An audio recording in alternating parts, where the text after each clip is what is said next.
Hola a todos, muchas gracias por estar de nuevo con nosotros acá en Clave Bursátil en una nueva edición de Cita con el Especialista. Hoy me encuentro con Norberto Sosa, que ahora voy a pasar a presentárselos. ¿Cómo andás, Norberto? Un gusto, Martín, muy bien. Muchas gracias por estar acá, Norberto. Les cuento a todos que Norberto es economista por la UBA, tiene especialidades también en otras instituciones educativas internacionales de renombre como Wharton en Pensilvania, New York University, bueno, en la ciudad de Nueva York, el Chicago Board of Trade, ¿no? El famoso CBOT. Bueno, también ha sido columnista durante bastante tiempo en Telefe, autor de más de 200 artículos en medios gráficos como Bloomberg, CNN, Financial Times, The Economist, Wall Street Journal, Reuters, La Nación, Clarín, Cronista, Ámbito y Página 12 acá en los medios locales. Bueno, se ha desempeñado en el pasado como consultor de empresas y jefe de asesores de la Comisión de Finanzas de la Honorable Cámara de Diputados de la Nación. Bueno, ha trabajado 18 años en Raymond James, Argentina. Y actualmente es director de IEB, Invertir en Bolsa, también de IEB Fondos, la división de Fondo Común de Inversión. Se desempeña frente a lo que es el área de research. Además es miembro de la Cámara de Agentes de Negociación, la Cámara también de Fondo Común de Inversión y también en su faceta educativa, profesor en la Universidad Torcuato Di Tella. Así es. No, está perfecto. También colaboro como asesor externo en una consultora que se llama ABC, pero mi principal actividad está concentrada, como muy bien indicaste, dentro del grupo IEB, tanto en lo que es el ALIC, la gerente de fondos, y nuestra empresa IEB Internacional. Sí, muy conocido también. A veces es de Dante Sica, ¿puede ser? Él es el presidente, aunque ahora está bajo la dirección de Mariana Camino. Sí. Bueno, Sí, te y cuento. además ahí, perdón, ahí tengo, viste, el placer de compartir ese comité con Andrés Malamud. Él es un politicólogo muy prestigioso, así que me divierto intercambiando ideas sobre la política internacional y, bueno, todo lo que es la economía real que analiza también a veces. Pero hoy estamos con mi sombrero de hombre de las finanzas y como idóneo en el mercado de capitales. En ese título somos colegas, yo también soy dueño del mercado de capitales. Te quiero comentar un poco sobre este ciclo Cita con el Especialista. Lo presentamos como un puente entre los inversores particulares que forman parte de esta comunidad de Clave Bursátil, inversores autogestionados, personas de todo tipo de origen, edades, oficios, que tenemos la misma labor de ser inversores, pero también la misma pasión por los mercados. Creo que los que somos inversores particulares y nos adentramos en un mundo que por ahí no está preparado, en realidad está como pensado desde el lado de los académicos y los institucionales. Bueno, nosotros con nuestras herramientas, que por ahí no tenemos todas las herramientas a nuestro favor y la asimetría de información que existe, ¿no?, para el inversor particular, este tipo de espacio lo pensamos como para hacer un puente y tener la opinión y la mirada de personas profesionales de alto prestigio de la industria llevado a la pantalla del inversor de a pie. Así que la entrevista de hoy te voy a hacer algunas preguntas sobre la realidad del mercado de acciones en Estados Unidos en un año 2022 extremadamente interesante por todos los hechos que se están dando. Algunos de esos hechos son o sin precedentes, como ha sido la pandemia, que todavía estamos, no sé si en la salida de eso, pero todavía influye fuertemente, sino también algunas métricas económicas y situaciones que estamos viviendo en el mundo y en los mercados que no son inauditas, pero que no se daban desde hace 40 años, allá por fines de los 80, ¿no?, con las hiperinflaciones y ese cambio de época que dio lugar a partir de los 90 al mercado más como lo conocemos hoy. Y bueno, en ese marco tenemos un montón de cosas que te quisiéramos preguntar, a ver tu opinión para calibrar nuestras brújulas como inversores particulares y así poder tomar mejores decisiones de inversión. Te voy a plantear los diferentes elementos que considero más importantes y que más hemos leído, escuchado los inversores particulares en términos de noticias, de títulos, de cosas que pasan en el mercado, para tratar de ubicarlo en nuestra cabeza, a ver qué son. Por ejemplo, acá tenemos el quantitative easing, el quantitative tightening, tenemos la inflación transitoria, la reelección de Powell. Te voy a preguntar qué pensás sobre cada una de estas cosas, si es importante, cuánto influye en la situación actual, para ir ubicándonos en una especie de mapa que tenemos acá frente a nosotros, que es poderosamente similar a los mercados internacionales los últimos 2 años, 3 años más o menos, ¿no? Se puede notar ahí una caída que parece el Corona Crash, una recuperación y tal vez lo que está pasando hoy en día, ¿no? Obviamente que no tenemos por objetivo, porque nunca lo tenemos, hacer pronósticos de futuro, tratar de adivinar cosas, porque siempre nos gusta recalcar que no ese es el camino del inversor, sino entender para poder desenvolverse bien en una multiplicidad de escenarios y no hacer una especie de juego de azar en el cual uno trata de invocar algo del futuro, ¿no? Pero ubicándonos y entendiendo las cosas, nos armamos mejor para poder tomar mejores decisiones frente a la incertidumbre que es lo que siempre tenemos los inversores frente a nosotros. Entonces voy a empezar con este juego proponiéndote un movimiento de las primeras cartas y te digo cómo yo creo que empieza esta historia y te hago la primera pregunta. Agarro la primera carta que es el bull market, acá lo vemos. Nosotros veníamos en el año 2019 en un bull market que creo que hay un cierto consenso de que arrancó en marzo del 2009 tras el rebote en la crisis subprime. No recuerdo exactamente el día, pero es medio una efeméride. Y mantuvo un mercado alcista hasta que apareció la pandemia. Entonces yo primero que te digo esto, te quiero preguntar, ¿cuál es tu mirada respecto de los bull market y los bear market? O sea, ¿vos estás de acuerdo que desde el 2009 hasta el 2019 hubo un bull market? ¿Te referencias en esas bajas del 20% que se suelen usar para definir la línea de bull market y bear market? ¿O vos no usas esas categorías? ¿Cómo te manejas con eso? Martín, yo tengo muchos años en los mercados, como vos bien dijiste, tuve 18 años en Raymond James, pero previo a eso, desde fines de los 80 que estoy participando en el mercado de capitales local e internacional. Y siempre he tenido una postura muy pragmática en lo que se refiere al análisis de los mercados. Por lo tanto, en nuestro equipo tratamos de utilizar todas las herramientas posibles. Utilizamos el análisis político, que muchas veces muchísimo que ver en los mercados. Te cito un caso muy concreto. En la crisis de la subprime, teníamos a W. Bush como presidente y todas las medidas que tomaba esa administración no surtían efectos para revertir la tendencia bajista. Era como se suele decir, un pato rengo, que más que un pato rengo era un pato sin piernas. Y la llegada de Obama, es decir, el cambio de administración, más aquel estrés test que instrumentó la Reserva Federal en su momento, fue un poco, como vos bien dijiste, algunos de los elementos que sirvieron para iniciar ese secular bull market, secular porque un bull market de largo plazo. Entonces, nosotros utilizamos el análisis político, el análisis macroeconómico, el análisis técnico,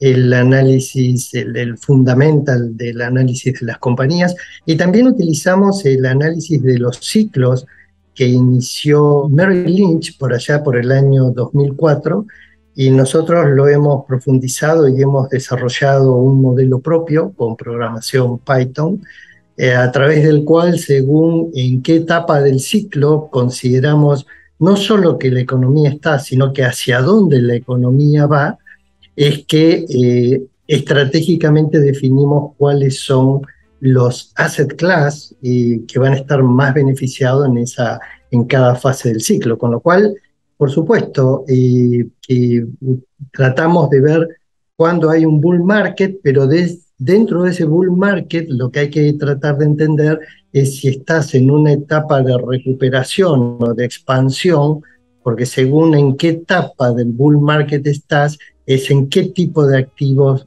te conviene estar, ¿no? Entonces, como vos bien planteaste, podemos decir, en términos generales, que la crisis de la subprime termina entre fines del 2008 y comienzo del 2009, porque en el 2008, hacia octubre, hay un pico, pero luego vuelve a caer y es como que el último mínimo se da en 2009, y a partir de ahí hay un tremendo bull market fogoneado por los tres QE, por los tres quantity easing, que atraviesan la crisis financiera europea, ¿te acordás? Con las crisis de las deudas de Grecia, de Italia, de España, y que luego, hacia el 2015, Estados Unidos arranca ahí con un proceso de tightening, que veo que está ahí dentro de las cartas, pero que la llegada de Trump con sus reducciones de impuestos y con sus planes de repatriación de capitales neutraliza, y entonces, como vos bien planteás, llegamos hasta fines del 2019 con un mercado que dejó muy contento a los inversores de equity. Y a partir de eso, entonces, nos ponemos en contexto de que se desarrolló ese bull market. Yo me acuerdo, antes de que aparezca en las planas de los diarios el COVID-19, que al principio se pensaba que solo iba a quedar en China, y bueno, después llegó a Europa y pasó todo eso. Me acuerdo que el relato bajista, la idea bajista en ese momento era, ya no daba más la política expansiva de la Fed, el quantitative easing, decían que la tasa estaba muy baja y que en caso de que hubiera una recesión no iba a haber margen para bajar la tasa, era como que ya se habían gastado todos los matafuegos y no había incendio todavía, entonces si se desata un incendio no quedan matafuegos, y además estaban planteando que la curva se estaba invirtiendo, ¿no? Y de repente vino el COVID y sucedió el crash que sucedió, y es como que todo eso que se decía en ese momento, que era una hipótesis bajista de ese contexto, quedó olvidado, ¿no? Vino una especie de, acá no sé si es así, una especie de reseteo del mercado y como que arrancó otra vez. Entonces hay dos ideas y me gustaría ver cuál de las dos es la que vos pensás. Primero les voy a poner las cartas que te digo. Estaba este bull market, vino la curva invertida en ese momento, que también te voy a estar preguntando ahora si para vos la curva invertida es un indicador fiable, ¿no? O que es para tener en cuenta. Estaba también el quantitative easing en ese momento, que yo me acuerdo que Powell decía que no era un quantitative easing. Los detractores decían que con esa tasa tan baja, y me parece que en ese momento lo que hacía la Fed era inyectar capitales mediante repo, en vez de mediante compra de bonos. Medio que lo hacía de otra manera, pero en definitiva seguía expandiendo, ¿no? Estaba como estas tres cosas. El bull market que venía, que ya era muy largo. Sí, 10 años, 2009-2019, que ya no daba más la política de quantitative easing, aunque le querían poner otro nombre, y que la curva estaba invertida. Entonces, cuando viene el corona crash, como le decimos comercialmente, ¿vos creés que el corona crash, vos esto lo viviste como un mercado bajista cortito o como una corrección que caló demasiado profundo y salió? ¿Cuál de las dos alternativas coincide mejor con tu visión? A ver, Martín, me dejaste creo que tres preguntas, así que voy a encarar las tres. Y veo que ahí hay una jeringa y yo no le tengo miedo a la jeringa, así que te contesto las tres preguntas. Me dijiste si la curva invertida nosotros la utilizamos como un indicador a tener en cuenta. Y la primera respuesta es sí, es más, es uno de los leading indicators que uno suele utilizar para ver cuál es la posibilidad que en los próximos 6 a 18 meses pueda haber una recesión en la economía americana. Entonces, normalmente el diferencial que se suele utilizar es el de 10 años menos 2 años, que en particular ese diferencial de 10 menos 2 en los últimos meses ya ha dado 2 veces negativo, con lo cual ahí tenemos un presagio de que podría haber en los próximos 6, 12 meses la introducción de la economía americana en una recesión. Ahora, si bien ese es el más conocido, al que yo personalmente y algunos otros analistas le prestan más atención es a 10 menos 3 meses, porque 10 menos 3 meses es todavía más fuerte. Suele ser como que el de 10 menos 2 se lo utiliza como un leading más leading, y el 10 menos 3, cuando ya se pone negativo, es porque estamos más cerca de la recesión.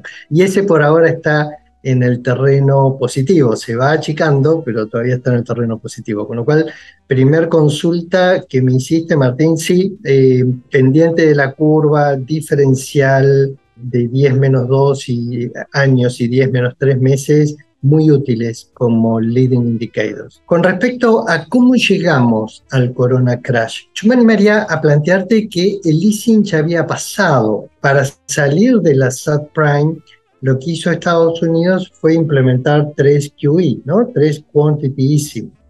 Pero hacia el 2015 la Reserva Federal ya había iniciado un proceso de tightening, que primero lo inició con un esquema gradual de suba de tasas, y entre ya fines del 2007, comienzo del 2008, ahí inició la reducción de la hoja de balances.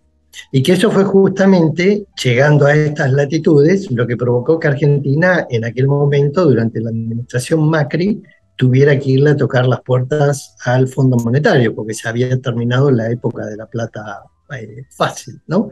Con lo cual, hacia el 2019, la economía americana venía en un proceso, a mi juicio, de tightening, donde ya habías tenido la utilización de las dos principales herramientas de la política monetaria de la Reserva Federal: suba de tasas y reducción de hoja de balances. Todavía no había llegado a una normalización de su política monetaria cuando apareció el COVID y generó una crisis inédita, porque fue una crisis que uno la puede, si retrocedes en la historia, solo es comparable de pronto con la crisis que generó eh, la guerra del Yom Kippur, que llevó ese aumento de precios del petróleo, donde por un lado la economía demandaba un producto y quien ofrecía el producto decidió decir no, no te lo vendo. Y aquí lo que ocurrió es que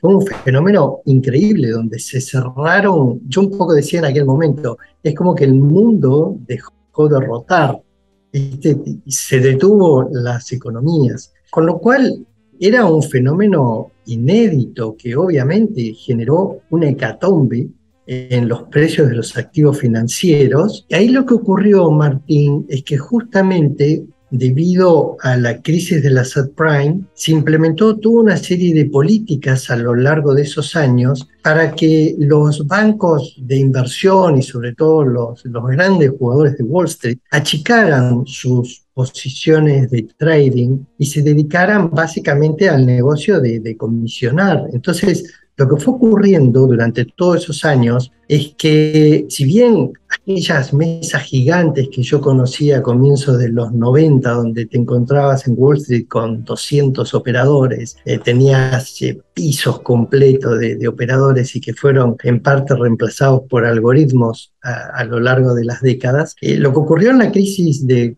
Corona Crash, como anecdóticamente y gráficamente lo planteas, es que cuando los grandes fondos de inversión quisieron desarmar posiciones, no había mercado, no había mesas con suficientes libros propios como para darle liquidez. Y ahí fue increíble todos los planes que implementó la Fed, no solo en hacer un aumento de la hoja de balances descomunal, bajar tasa de interés en forma agresiva hasta el mínimo, faltaba que la pusiera negativa en términos nominales, pero a su vez todos esos programas de compras de activos, donde no solo compró bonos del Tesoro, compró mortgage-backed securities, compró bonos corporativos, aquellas compañías de alta calidad como Ford, que se transformaron en high yield, lo que dio origen a los ángeles caídos, los Fallen Angels, compró de eso, compró ETF, tipo el LQD.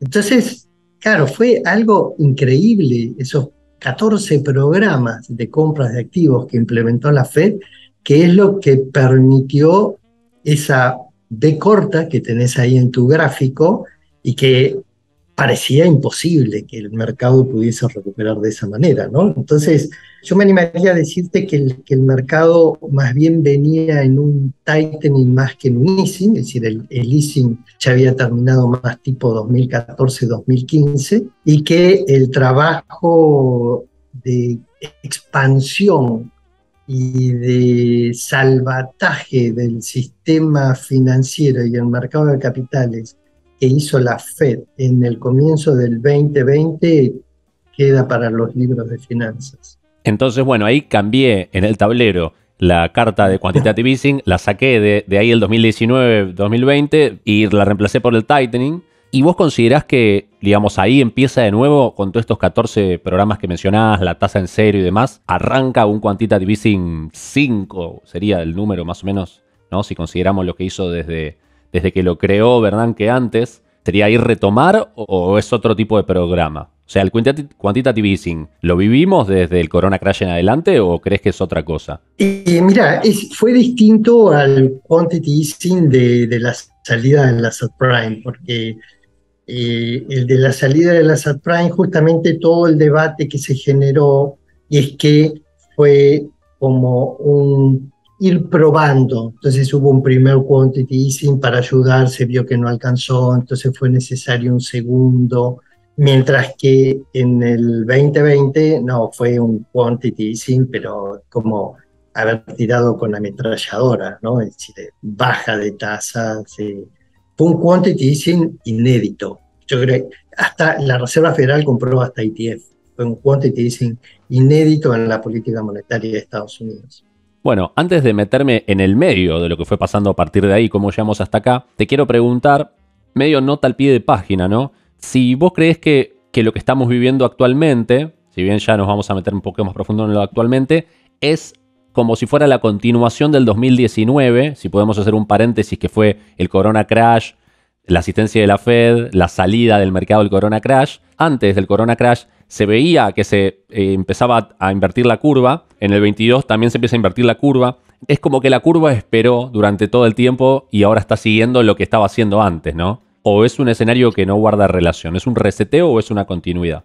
Ahí, Martín, te introduzco otro concepto, y no es que me escape por la tangente, pero que hay algo fundamental cuando invertimos en acciones, que es el crecimiento de las ganancias de las compañías. Entonces, durante buena parte de ese bull market post subprime, es probable que los comienzos, los primeros años haya sido un bull market más que nada alentado por un fenómeno de expansión monetaria. Ahora, cuando en 2015-2016 se lateralizó el mercado y ya se terminó, viste como cuando elevan un planeador, que de pronto se suelta la soga y el planeador ya queda a su suerte, ahí el mercado, ahí se desenganchó el efecto monetario y lo que empezó a ocurrir es que fruto de las reducciones de los impuestos corporativos que implementó la administración Trump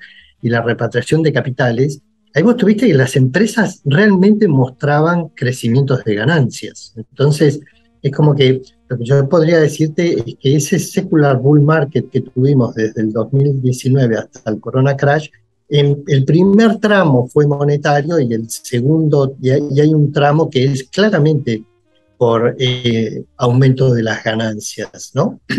Entonces, cuando viene el Corona Crash, como vos decís, hay un reseteo porque las compañías se cierran, no se saben si van a seguir existiendo. Muy importante los programas que implementó el Tesoro de repartir cheques para que no desaparecieran los consumidores, ¿no? Porque aquí la idea era proteger a las compañías como para que el día que se hicieran las reaperturas, las compañías estuviesen en condiciones de volver a operar y que tuvieran consumidores a las cuales le pudieran vender sus productos. Entonces, ahí es como que hubo todo un programa de protección a la oferta y a la demanda al mismo tiempo. En esa recuperación que se da en el mismo primer trimestre del 2020, podríamos decir quizás que hay un efecto monetario, es decir, por el tremendo quantity easing, y después empezamos a ver ya en el 2021 que las compañías muestran crecimientos de ganancias de por lo menos 2 dígitos. Entonces, buena parte del crecimiento del mercado del 2021 es con earnings season espectaculares, con ganancias de 50%, 80%, con respecto a aquellos trimestres tan nefastos del 2020, ¿no? Y ahora, en el 2022, o por ahí me estoy adelantando a la historia, ahí vuelve a haber todo un problema de proyecciones de ganancias relacionados con los escenarios recesivos. Me gustaría reinterpretar o resumir lo que dijiste porque de esto se habla mucho y convoco a todos los inversores particulares que nos están mirando, que nosotros solemos estar expuestos a un montón de información, especialmente en internet, y se dice cualquier cosa, y la mayoría de los videos en especial son muy negativos o bajistas, también porque responde a la dinámica de los algoritmos de las redes que difunden más la información preocupante porque genera más atracción. Y se ha dicho mucho en ese contexto que el mercado ha subido, que Estados Unidos es una burbuja y ha subido monetariamente, digamos, por la inflación, no la inflación, la inyección de la Fed. Entonces me parece muy interesante lo que decís, esto de que cuando arranca la recuperación post-subprime, sucede gracias al estímulo monetario, pero hacia el 2015 más o menos le quitan esas rueditas de la bicicleta o como bien decías, la soga al planeador, y entonces el mercado se sostiene con las ganancias de las empresas. Entonces ahí ya tenemos una primera mitad del bull market que es, monetaria, si le queremos decir así. La segunda es de ganancias corporativas, pero viene el Corona Crash a interrumpir ese proceso, entonces la Fed tiene que volver a ser la Fed que vuelve a impulsar el mercado de la misma manera que hizo después de la crisis subprime. La diferencia que estamos viendo ahora, y que seguramente hacia el final de esta charla, cuando veamos en la recesión y demás, pareciera ser que justamente, a diferencia del ciclo anterior, que primero tuvimos un estímulo de la Fed y luego su consecuente sostén propio del mercado por las propias ganancias de las empresas, ahora tenemos primero el estímulo de la Fed y después se nos están pinchando esas ganancias, con lo cual no podríamos tener esa secuencia como tuvimos en el ciclo anterior. Entonces esto es muy interesante para comparar lo que pasó antes con lo que está pasando ahora y ver qué puede pasar a partir de estos momentos. Pero antes de ir al 2022, porque creo que tiene mucho que ver con lo que está pasando, preguntarte sobre estas cartas. Y primero, en relación a Powell, lo voy a poner a Powell, porque Powell, bueno, fue llamativo que él en realidad es republicano, viene de una gestión anterior, pero ahora bajo administración demócrata lo renuevan y creo que hubo muy poca duda respecto de eso. Creo que en todo el proceso que hubo se habló de Lyle Brainard y finalmente terminó siendo como la segunda de él. Se notó en la política de Estados Unidos mucho consenso en términos del proceso de reelección de Powell, que, bueno, le aclaro a todos que no es un cargo electivo, sino que se decide en el Congreso, ¿no? Que se vota, pero en el ámbito del Congreso. Parecería que ese voto significa un aval de Estados Unidos, o lo interpreto como que a la dirigencia norteamericana le pareció bien, por decir una manera, cómo Powell gestionó la política monetaria de Estados Unidos en el contexto inédito de la pandemia. ¿Vos cómo te sentís respecto de la gestión de Powell? ¿Te parece que es un buen chairman de la Fed y que jugó bien en el 2020 y en el presente? ¿O crees que su ciclo estaba cumplido? Es una pregunta muy interesante y Martín, y hay veces que uno escucha analistas criticar a los chairs de la Fed y uno dice, hay que tener mucho prestigio para criticar a estos personajes que no están ahí por casualidad, ¿no? Y que lo bueno de los distintos chairs de la Fed es que van aprendiendo de las historias. Es como que uno tiene aquí desde la Argentina la idea que cada persona, cada hacedor de política monetaria y fiscal es refundador de la política, ¿no? Y entonces tira al tacho de la basura todo lo que se hizo antes y ahora se hace algo nuevo. Y una de las cosas que yo personalmente admiro de la Reserva Federal es cómo ellos van aprendiendo de la historia y van aprendiendo de lo que fueron haciendo digamos, los predecesores, ¿no? En ese sentido, Ben Bernanke ha sido un estudioso de la crisis del 30 y por eso es que se animó a implementar esos QE porque consideraba que en buena medida la crisis del 30 se había generado por la inacción de la Reserva Federal o por la falta digamos, de políticas que intenten, digamos, que la economía entre en un proceso recesivo, ¿no? Entonces, desde ese punto de vista, creo que Powell, en ese arsenal de medidas que tomó en el 2020, utilizó mucho de lo aprendido con Ben Bernanke, también con Janet Yellen, y creo que fue fundamental para Bernanke que justo le tocara a una secretaria del Tesoro que fue chair también de la Fed, como es Yellen, ¿no? Entonces es como que hubo una dupla con mucho background para poder enfrentar ese proceso. Habiéndote comentado ese punto, obviamente, en el momento que asume Biden, la situación no era fácil de la economía americana y entonces, como muy bien dijiste, aparentemente la candidata de los demócratas era Lael Brainard y finalmente primó el criterio cauteloso de no cambiar, como se suele decir, no cambiar de caballo en la mitad del río, ¿no? Entonces, de dejarlo a Powell como número uno y poner a Lael como número dos. A mí en lo personal me parece que fue una decisión muy acertada. Además que en ese tremendo Comité Federal de Mercado Abierto hay un montón de funcionarios muy prestigiosos, ¿no? Con lo cual no es un equipo chico y con poco background el que termina tomando las decisiones de política monetaria, no es solo Powell. Powell es el que comunica y el que participa en el Q&A, pero bueno, el debate se da entre un montón de analistas muy importantes. Yo me animaría yo creo que no tengo la capacidad, pese a todos mis años de mercado y todo lo que he estudiado, como para poder opinarte de Powell. Te citaría a dos referentes que respeto muchísimo. Uno es Larry Summers. Larry Summers fue secretario del Tesoro de Estados Unidos. Aparece en aquella película del origen de Facebook, porque él tuvo un cargo en Harvard. Y él hoy me parece que es una de las personas más prestigiosas que están del lado más crítico de Powell y que al día de hoy considera que la Reserva Federal se equivoca y que es necesario que el mercado laboral sufra para morigerar a la inflación. Del otro lado, yo sigo toda conferencia que me invita Pinco, participo porque Ben Bernanke es el asesor senior de la firma Pinco. Y bueno, él es más cercano a las políticas que ha implementado Powell, pero yo me animaría a cerrar esta pregunta con lo siguiente, Martín. Te vuelvo a repetir que lo que hizo la Reserva Federal y el Tesoro de Estados Unidos en el 2020 creo que ha sido genial.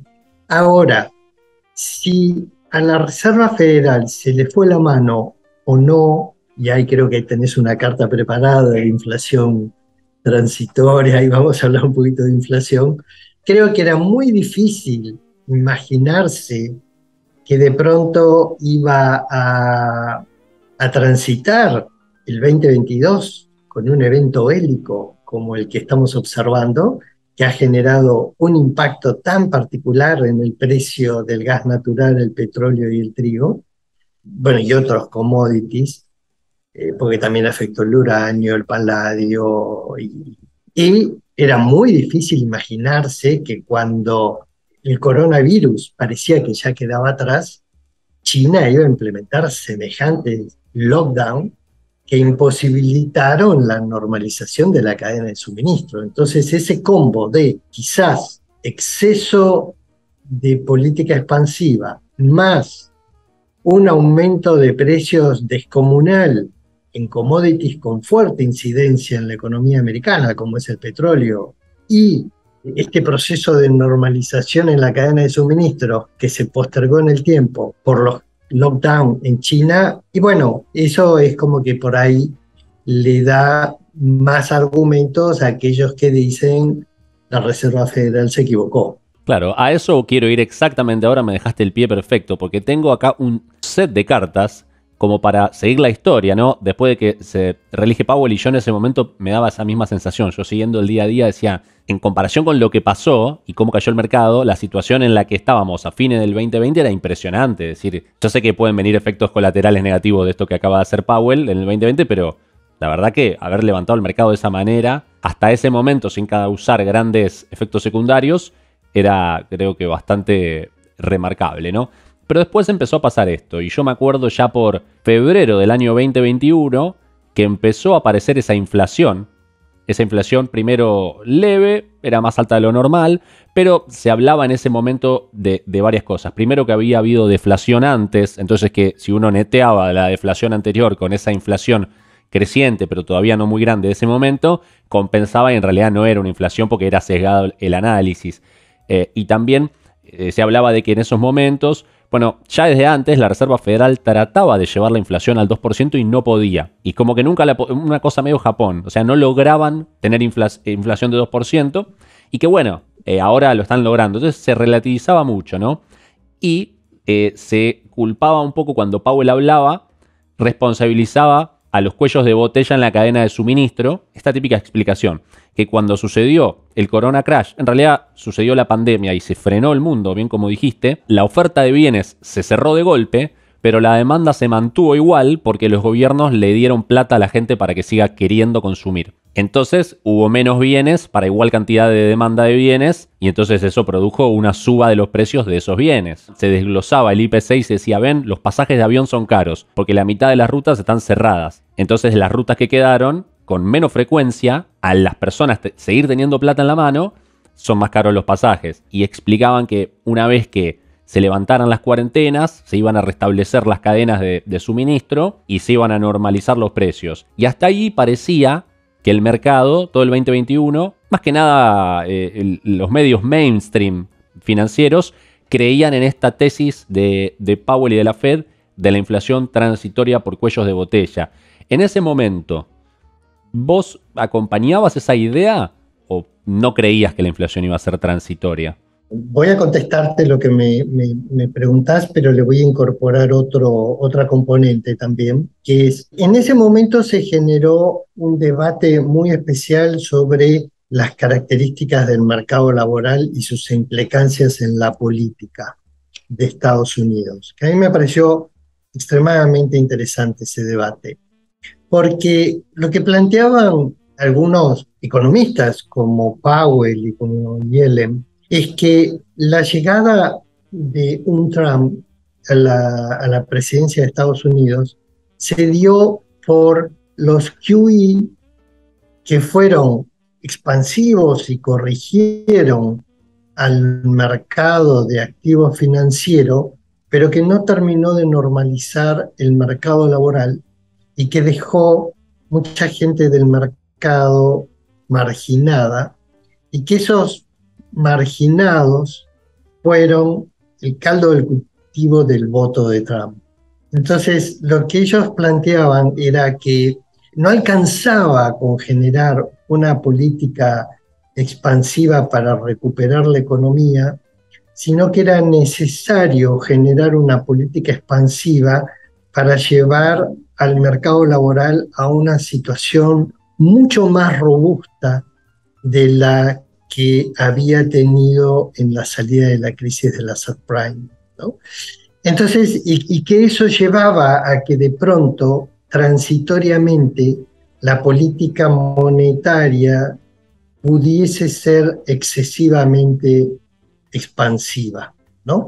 Entonces, bueno, me pareció interesante como que se generaba un debate en el sentido de cuáles son los objetivos, que es un debate que persiste hoy, de cuáles son las prioridades de la Fed, si preservar al dólar y a la economía de la inflación o priorizar la robustez del mercado laboral, ¿no? Entonces creo que en ese momento tanto Powell como Yellen priorizaron la robustez del mercado laboral, además preocupados porque se generó un poco voy a utilizar un término muy común ahora en la Argentina, esto de planeros, con tantos cheques que repartió el Tesoro, se generó, y por el trabajo remoto, se generó un cambio cultural que hizo que durante un tiempo lo que los americanos llaman el participation rate y que nosotros llamamos la tasa de actividad,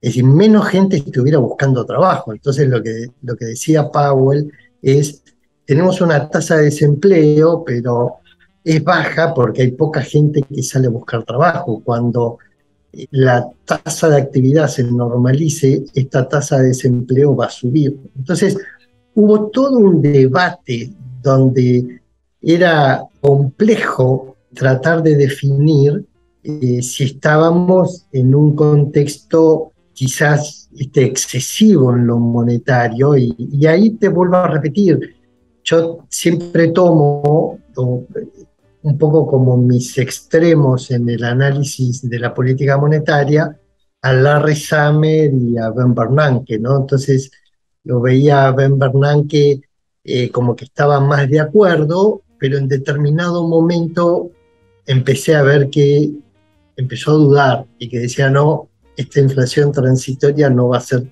tan transitoria, mientras que Larry Summers seguía agresivamente y no deja de criticar, ¿no? Entonces, me animaría a plantearte que en el comienzo me pareció muy bueno la política, me pareció muy interesante, todo este debate que se generó en el mercado laboral, luego comencé a cambiar un poco de visión en el sentido que me parece que no estoy en condiciones de decirte si el proceso del sendero de tasas es el correcto o no el correcto, pero lo que sí me parece es que el aumento de la hoja de balances debería haber terminado antes. ¿Viste? En lo que son las dos herramientas, una cosa es lo que está ocurriendo ahora, que recién la reducción de la hoja de balances se dé ahora, pero Martín, hasta comienzos de año se siguió expandiendo la hoja de balances. Creo que ahí es donde, si me puedo tomar la licencia de hacer una crítica al Comité Federal de Política Monetaria de la Reserva Federal, es que me parece que se excedieron con la expansión de la hoja de balances. Clarísimo, y eso nos trae las próximas cartas de lo que pasó después. Vos bien describías el trabajo que venían haciendo, tal vez empezaron un poco tarde. Me acuerdo que fue por febrero del 21 que la Fed empezó a hablar del tapering. Eso era lo que decían en las reuniones, ¿no? Vamos a empezar a dejar de comprar, o sea, comprar menos, eso era el tapering. No era reducir, sino era aumentar menos gradualmente. Y por ahora, decía en ese momento, no estamos pensando ni lo hablamos de reducir. En ese momento ya mirar un gráfico de, por ejemplo, el ETF ARK Innovation o los ETF o las acciones más relacionadas a las acciones de growth, ahí es cuando se produce un quiebre total y llevan, digamos, es el máximo histórico de Bitcoin también, de todos los proyectos más innovadores, ¿no?, que podemos encontrar en el mercado que estaban, digamos, por ahí muy caros en ese momento. Ahí es cuando se produce esa corrección. Y obviamente ahí Powell todavía no tenía el diario del lunes, pero yo creo que en esta pelea contra la inflación hubo un momento, bien vos dijiste, que se tardaron en tomar las medidas de empezar a retrotraer todos esos estímulos, y hay un boxeador que vio que su oponente bajó el guante y dejó la cara descubierta, que es el señor Putin, que si vos creés que el timing de Putin vio que había bajado la guardia a su oponente, le pegó la piña justo con la guardia baja y se la embocó. Porque lo que podemos ver, yo te hago esta interpretación, decime si estás de acuerdo. Primero, siempre te hago varias preguntas en una, ¿no? Si Putin tuvo un timing perfecto para la maldad, si lo podemos decir, para invadir Ucrania al momento que invade. Y además que después vemos que la inflación en Estados Unidos está conducida principalmente por los ítems de comida y de combustible. Entonces ahí podemos darnos cuenta que está la mano de Putin, por simplificarlo de alguna manera, detrás de esos números alto de inflación, cuando vemos que la núcleo no sube tanto, o inclusive la núcleo ha bajado un poco, pero con el IPC general subiendo, producto de energía y comida, que justamente se han disparado en el contexto de esta invasión. Entonces te pregunto, ¿te llama la atención el timing con el que sucedió? ¿Crees que hay una correlación, que Rusia lo hizo a propósito en ese momento para romperle a Powell los planes de baja de la inflación y aprovechar la debilidad de Estados Unidos en ese momento? Y si considerás que este es el hecho, el de la guerra, que mantiene viva esta carta de la inflación persistente, la convirtió en persistente, digamos, de temporal por cuellos de botella, producto del COVID, a inflación persistente por meterle el ingrediente de la guerra por la suba de energía y comida en el IPC de Estados Unidos. Bueno, ahí, Martín, me metes en un terreno que podríamos hablar mucho, ¿no? Porque, yo tengo una lectura que por ahí no es políticamente correcta con respecto a todo este evento bélico de Rusia y Ucrania. Pero voy a ser transparente y te voy a contar cuál es mi lectura, porque hay muchos temas que se mezclan ahí. Por un lado, como vos bien planteás, hubo durante años un avance de la NATO o OTAN, como la quieras llamar, sobre Rusia, que obviamente a una acción corresponde a una reacción, ¿no? Entonces, si alguien está haciendo todo ese movimiento, después no se puede quejar de que esa acción no genere una reacción. Como se suele decir, si le mojas la oreja a alguien que tiene capacidad de pelear, después no te podés quejar de, ay, me pegó. Entonces ahí hay un factor que uno dice, bueno, si haces sistemáticamente una política de hostigamiento hacia Rusia, algún día Rusia iba a encontrar el timing como para pegar. Entonces me parece que ese es un factor subyacente que estaba y que pudo haber generado esta oportunidad, como planteás vos, de Putin. Te cuento otro tema también. Me parece que ha habido en Estados Unidos un giro de la política exterior muy sorprendente, en el sentido que nosotros hemos visto en toda la administración Trump que Trump se peleaba con China, pero no se peleaba con Rusia, más bien era medio amigo de Rusia, ¿no? En términos generales uno podía entender que la estrategia de política exterior de Trump era: el enemigo de Estados Unidos es China y hay que ser amigo de Rusia y de India para que estén de nuestro lado y dejarlo aislado a China.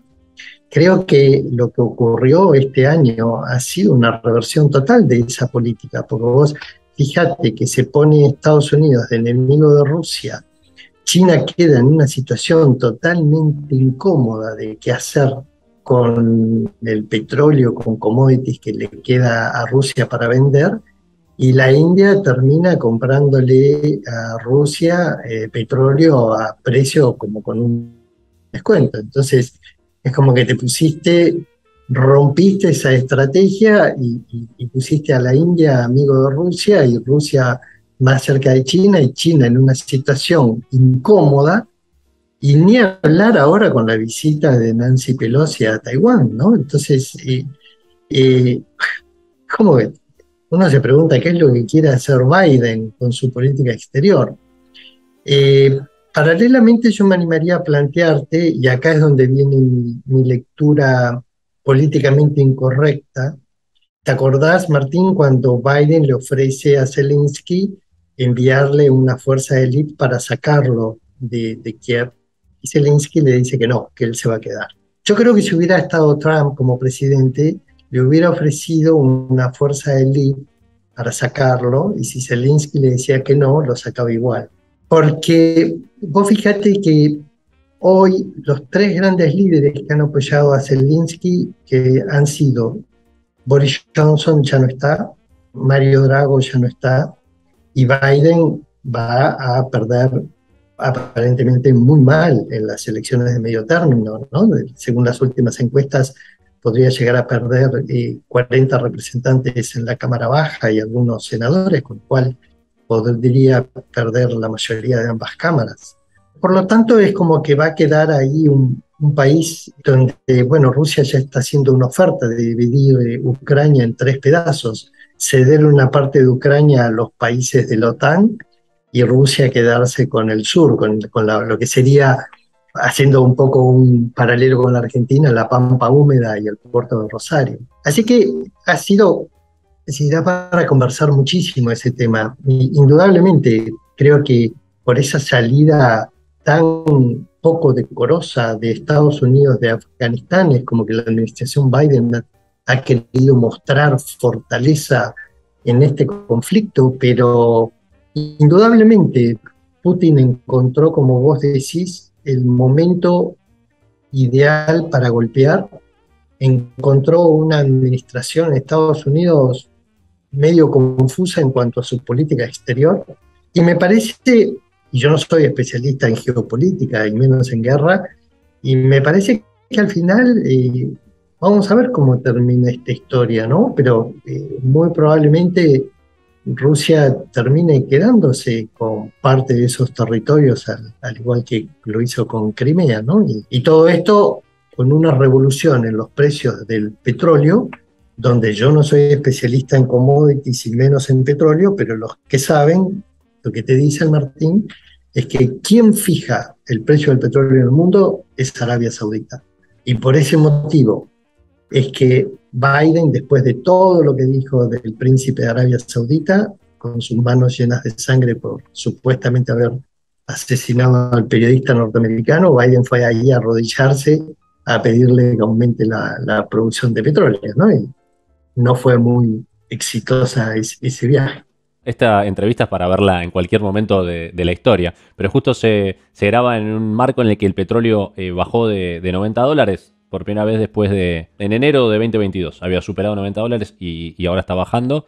Y estamos viendo también una cierta recuperación en el mercado accionario de Estados Unidos. Probablemente eso genera una expectativa de baja de la inflación para los próximos meses. Pero metiéndonos ya en la coyuntura, en lo más actual, los dos datos más resonantes, el bear market, que se declaró oficialmente, podríamos decir, cuando el S&P 500 logró una baja mayor al 20%. Actualmente, mientras grabamos este video, insisto, en el 4 de agosto del 22, el S&P ya recuperó, digamos, nivel de 20% de baja desde el máximo anterior. Veo que los medios aún siguen titulando Bear Market Rally cada vez que hay una suba, o sea que siguen mencionándolo como Bear Market en la actualidad. La semana pasada creo que fue, sí, con el dato de PBI en Estados Unidos, segundo trimestre a la baja, tenemos la recesión también oficialmente, pero, y acá te lo hago un paralelismo con el bear market, todavía vemos declaraciones de miembros de la Reserva Federal o inclusive también del Tesoro en Estados Unidos diciendo que si ven o no probabilidad de recesión, o sea que no le están dando entidad a esa referencia que se toma de los 2 trimestres. Entonces,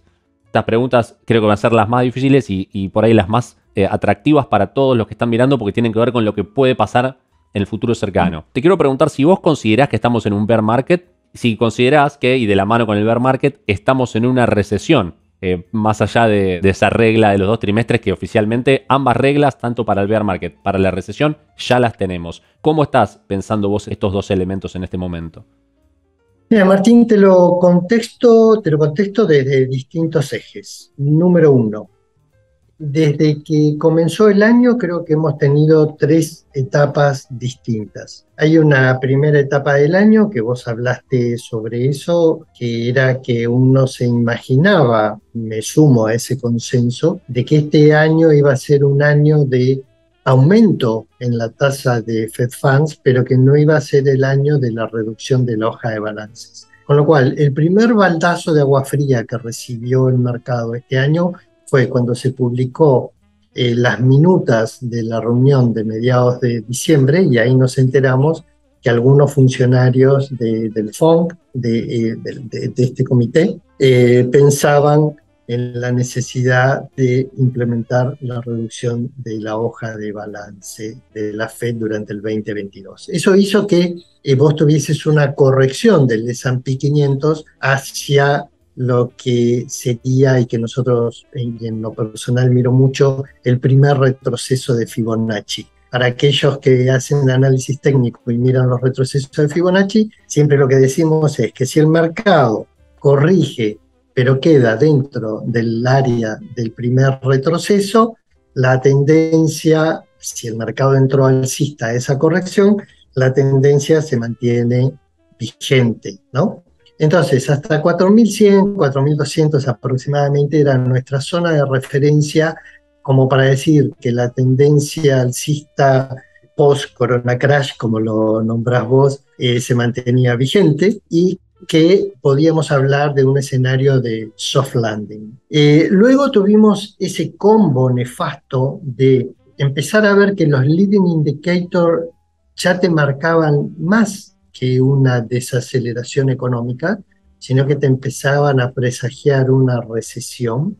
Y tuviste este evento bélico en Europa, que no se sabía si Estados Unidos iba a quedar involucrada en forma directa o indirecta, y lo que hablábamos hace un rato de los lockdowns en China. Entonces creo que ese combo de perspectivas de un escenario recesivo más el problema de Europa con su implicancia en el precio del petróleo, más los problemas en China con sus implicancias en la postergación, en la normalización de la cadena de suministros, eso fue lo que llevó a ese segundo trimestre y sobre todo ese mes de junio tan horrible, ¿no? Y cerrar un primer semestre de 2022 espantoso, tanto en términos de renta variable como de renta fija, ¿no? Es decir, nosotros siempre hablamos internamente con los inversores, es decir, Martín, nosotros estamos en un mundo donde constantemente estamos tomando decisiones bajo incertidumbre. Ahora, fin del año pasado, cuando armábamos las carteras de inversión, hacíamos rebalanceo, teníamos la certeza que si teníamos deuda en los portafolios íbamos a perder plata. salvo que fuese deuda flotante. Y con las acciones sabíamos que íbamos a tener un año complicado, pero éramos optimistas en que no se fuese mucho más abajo de 4.100, 4.200, ¿no? Entonces, vos fíjate que hacia fines de junio, un inversor conservador que hubiese tenido bonos del Tesoro de Estados Unidos, según la duration, llegó a perder 15% de su plata, ¿no? Fue un primer semestre tremendo. A partir de ahí, todavía tenés algunos estrategas muy respetados como Michael Wilson de Morgan Stanley, que ellos, y creo que Michael Wilson es uno de los máximos exponentes del bear market rally, ¿no? Y todavía está esperando que el mercado vuelva hasta 3.500 y quizás hasta 3.000. A mí me parece que hacia adelante nosotros tenemos el fenómeno del conflicto europeo como que empieza a disiparse. Los confinamientos en China ya en un proceso de reapertura. Hasta ahora, por suerte, que nos asustó mucho en el comienzo de la semana, pareciese que esta visita de Nancy Pelosi a Taiwán no estaría generando efectos nefastos en los mercados. Y a su vez, por ejemplo, nuestro modelo propietario, que yo te comentaba antes, en el cual seguimos más de 20 indicadores de la economía americana, lo que nos está marcando es que la economía se va a introducir, y ahora vamos a debatir un poquito más de esto, Martín, que la economía está en una desaceleración y que va a entrar en una recesión. El debate, es decir, claramente el soft landing ya fue, porque el soft landing era si el mercado se quedaba en 4.100, 4.200, cosa que perforó. Entonces ahora, el debate es, estamos en un hard landing, pero la pregunta del millón ¿es un mild recession, es una mild recession, es una recesión suave, o es una severe recession, es una recesión severa, dura? Y a partir de ahí lo que tenemos que ver es los drawdowns del S&P históricos. Desde 1948 hasta ahora, el promedio de las caídas ha sido de 29%. Y el mercado hacia junio llegó a caer casi 25%. Entonces, lo que nosotros decimos es, nuestro indicador propietario de las fases del ciclo nos está marcando que estamos en una desaceleración e ingresando en una recesión suave. Y por lo tanto, como que la caída que ya tuvo el S&P 500 descontó ese escenario. Vos fíjate que, sobre todo en el primer semestre, el mercado funcionó como si la economía estuviese claramente en una recesión. En una recesión, los sectores en los cuales tenés que invertir es utilities, healthcare y consumer staples, ¿no? Es decir, consumos básicos, salud y utilities, es decir, lo que es distribución de gas, de electricidad. Y ellos fueron los mejores sectores del año, además de energía, que en realidad energía es un mal sector en un contexto recesivo, pero fue un buen sector debido al efecto Rusia, ¿no? Entonces, nosotros lo que sentimos es como que el contexto recesivo, el mercado ya lo transitó en el primer semestre del año y por ahora, por lo menos nuestro modelo propietario no nos está marcando que la economía de Estados Unidos vaya a una recesión severa. El hecho de que el Bureau of Economic Analysis, el BEA, te haya marcado 2 trimestres negativos, no es concluyente de que la economía ya está en recesión, porque hay un comité de expertos que son los del National Bureau of Economic Research, que son los que terminan decidiendo cuándo la economía de Estados Unidos entra y sale de la recesión, y son más propensos a definir que son necesarios de pronto 3 trimestres de caída o que hace falta ver determinados indicadores dentro del mercado laboral. Entonces, hoy es muy difícil definir que realmente la economía esté en recesión. Más bien, la economía de Estados Unidos está en una clara desaceleración con alta probabilidad de entrar en una recesión, pero que esa recesión sea suave. Y en ese contexto, ahí ya me hago cargo de mi lectura hacia adelante, A mí me parece que quizás en lo que resta de este tercer trimestre podamos tener una lateralización del S&P en la zona del 4100, 4200, hasta incluso en septiembre alguna patita bajista más. Septiembre suele tener una estacionalidad negativa en el S&P, pero no es que quiera dejar acá un mensaje de fe y optimismo, pero me parece cuando analizamos, yo sigo y te recomiendo, Martín, la firma FactSet de Research Independiente, y cuando uno mira los ratios de Price Target versus Closing Price, vemos que hay un upside de más del 10% todavía en el S&P 500, ni hablar en aquellos sectores que son los que estuvieron más castigados en este primer tramo del año,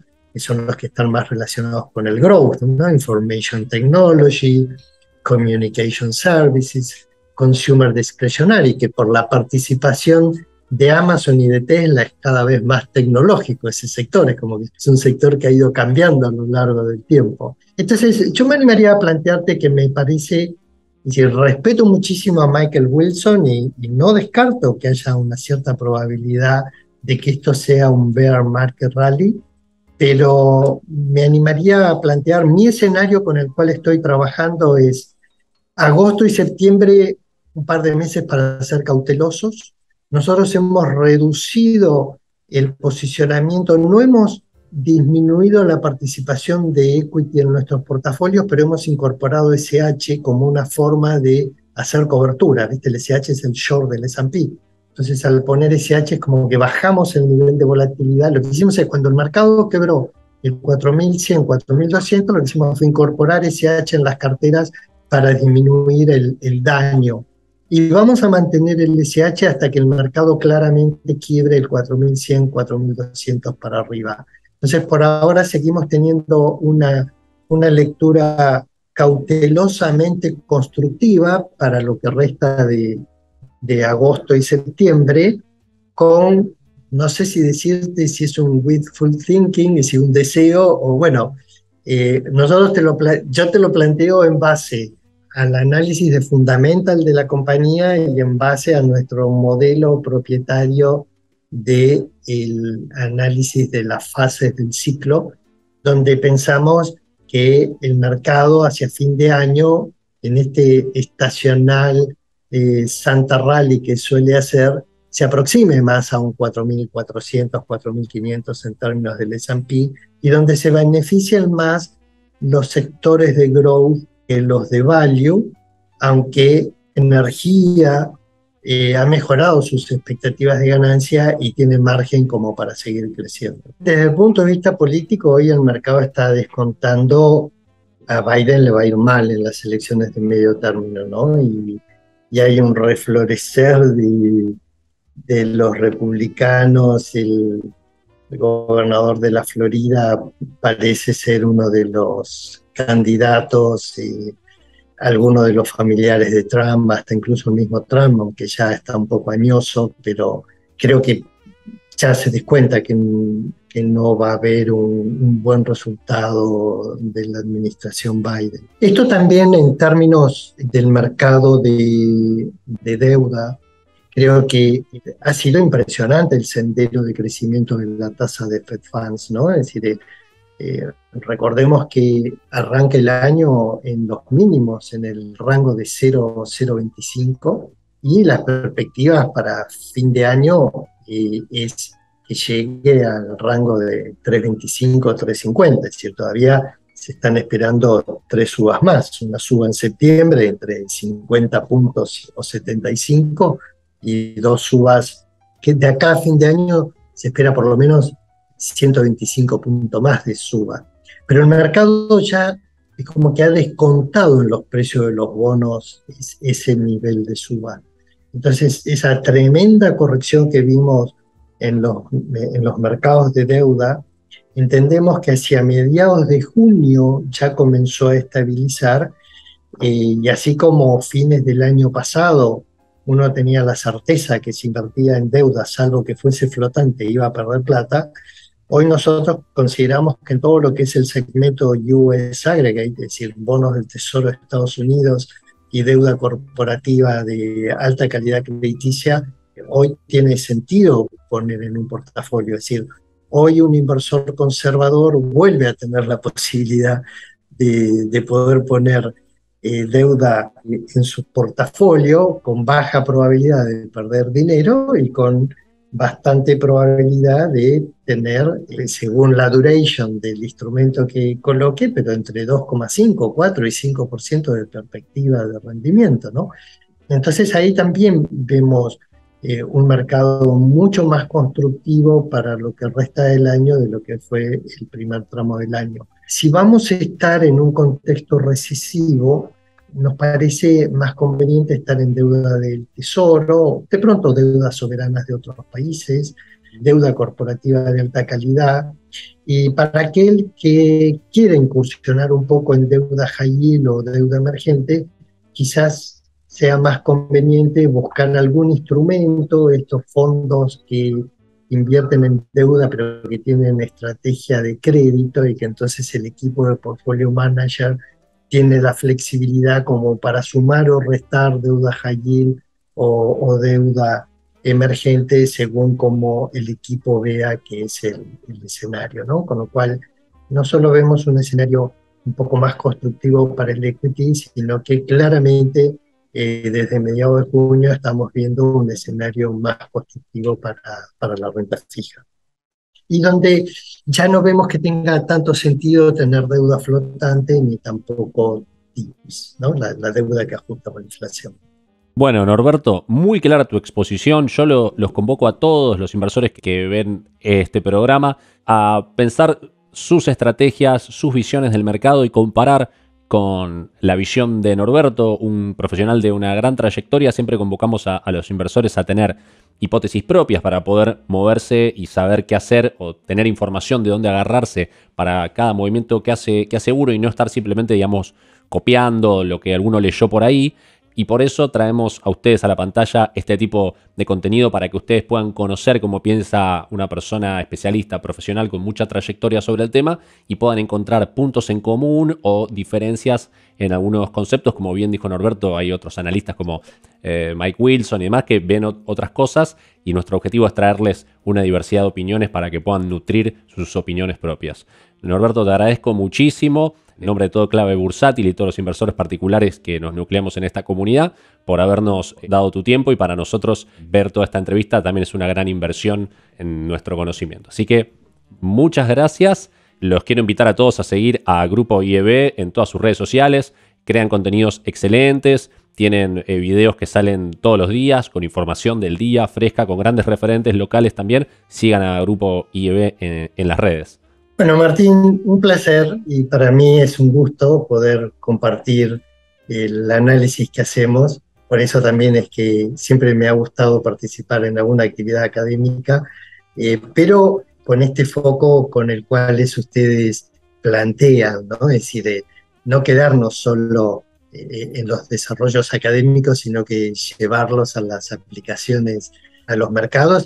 Digamos, y mi última sugerencia sería ser siempre lo más pragmático en los mercados, tratar de utilizar la mayor cantidad de herramientas, porque los mercados van cambiando todos los impactos que generan los algoritmos, las profecías autocumplidas dentro del mercado. Entonces, es muy importante poder utilizar la mayor cantidad de herramientas y tener mucha conducta para poder sobrevivir durante muchos años en los mercados. Bueno, Norberto, muchísimas gracias por ese consejo. Lo hacemos extensivo para todos los inversores particulares que acá nos ven. Gracias a todos por acompañarnos en este episodio de Cita con el Especialista y nos vemos en la próxima edición. Gracias.